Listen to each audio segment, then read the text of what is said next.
बापरे, तुम्ही पण विचार करत असाल का झालं. हॅलो, मी आहे Monu. I am belong to Nagpur, but मी आता अहिल्यानगरला राहते. आज काय झालं माझ्या डोळ्याला तर मलाच नाही समजलं यार.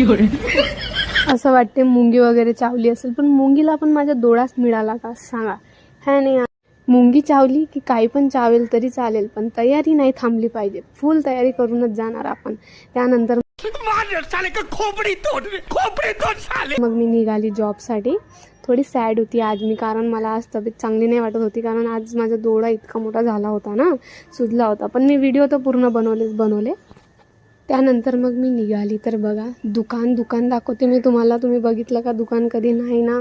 तो अबे साले, जो माफ करना मैं जो त्यानंतर मग मी जॉबवर पण बसली होती. तर मग माझा डोळा काही कमी होण्याचं नावच नव्हता घेत. मी म्हटलं आता काय केलं पाहिजे.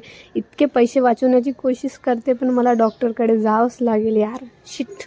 मग मला पैसे दिले माझ्या मित्रांनी, जा म्हणे डॉक्टरला दाखव. मावशीने पण दिले.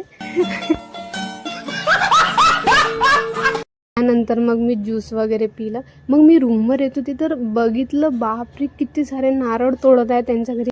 मग मी जिमला पण आली तरी माझा डोळा काही कमी झाला नाही. असं भोकण्यासारखं वाटत होतं आज मला. सगळे हसत पण होते यार, सांगा